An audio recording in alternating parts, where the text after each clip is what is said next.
Salam jumpa di channel Mata Ketiga. Tahun 2020 adalah tahun yang penuh malapetaka di seluruh dunia.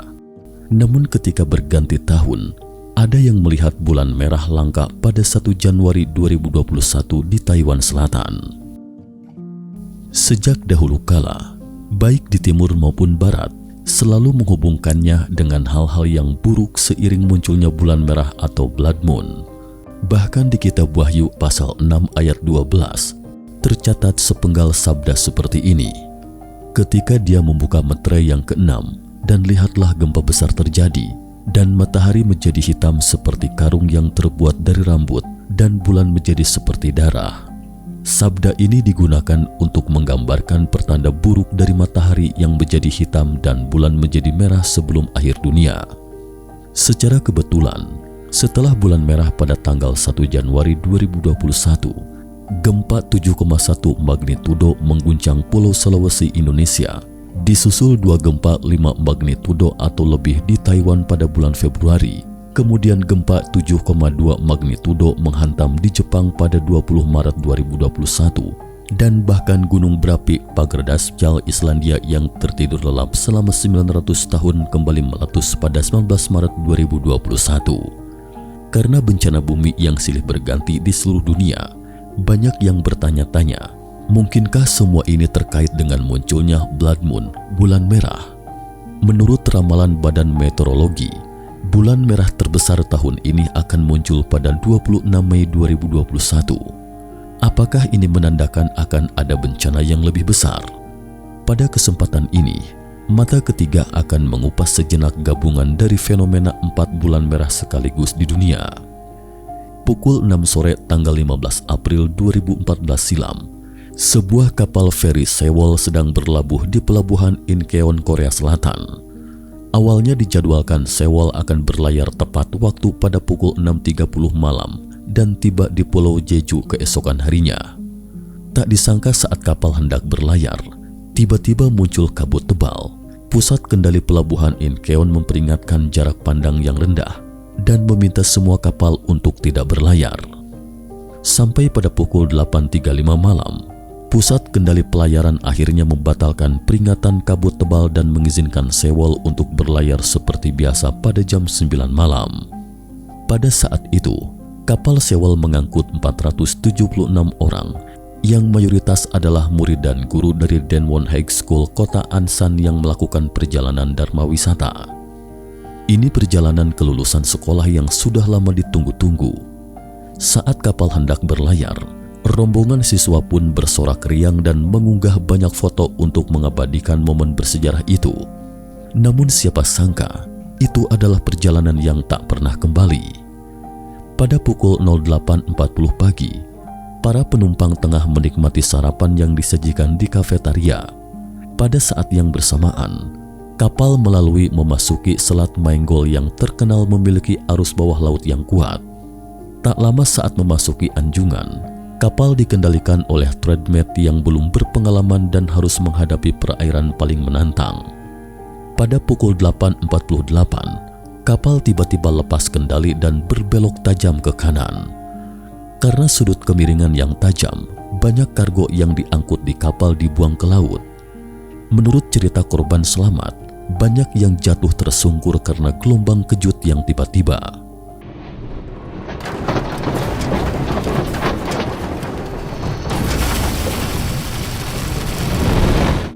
Pukul 08.50, sistem penyiaran di kapal Sewol memperingatkan para penumpang untuk berpegangan dan diam di tempat. Saat itu banyak penumpang yang mengira selama mengikuti instruksi itu, mereka akan selamat dari bencana itu. Namun ternyata justru karena peringatan itulah, para penumpang kehilangan kesempatan terakhir untuk menyelamatkan diri. Sampai saat kapten meninggalkan kapal dan menyelamatkan diri, banyak penumpang masih mengikuti instruksi tersebut, menunggu tim penyelamat, tetapi tak taunya yang menunggu mereka adalah perpisahan terakhir dengan dunia. Ini juga merupakan kecelakaan kapal Korea Selatan terburuk sejak tahun 1970. 2 hari setelah insiden kapal Sewol, gempa 7,2 magnitudo menghantam Meksiko dan longsoran besar juga dilaporkan terjadi di puncak Gunung Elbrus pada hari yang sama. Menurut laporan media, total 16 orang tewas dalam kecelakaan itu.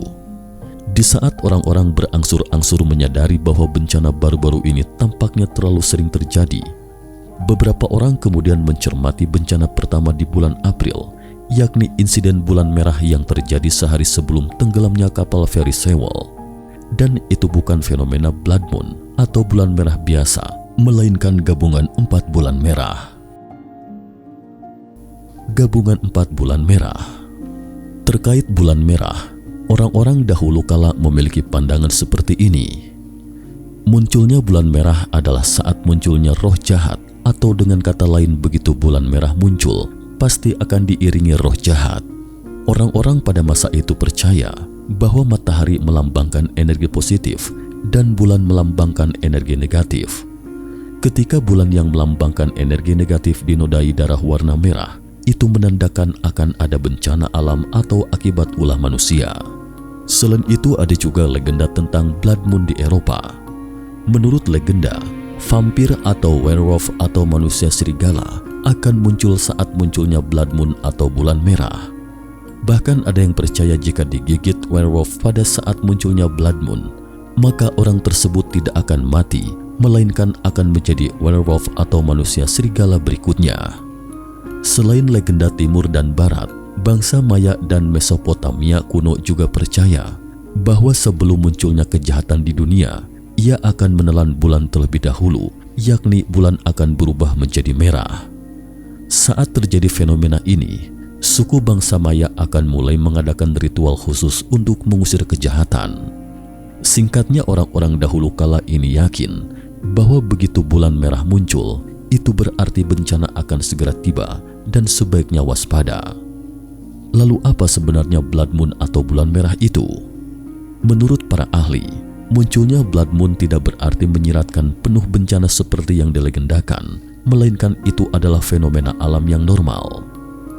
Blood moon atau bulan merah adalah istilah untuk menyebut fenomena gerhana bulan total.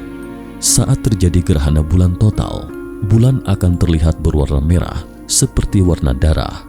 Ahli mengatakan bahwa blood moon hanya akan muncul saat gerhana bulan total ketika bumi berada di antara bulan dan matahari.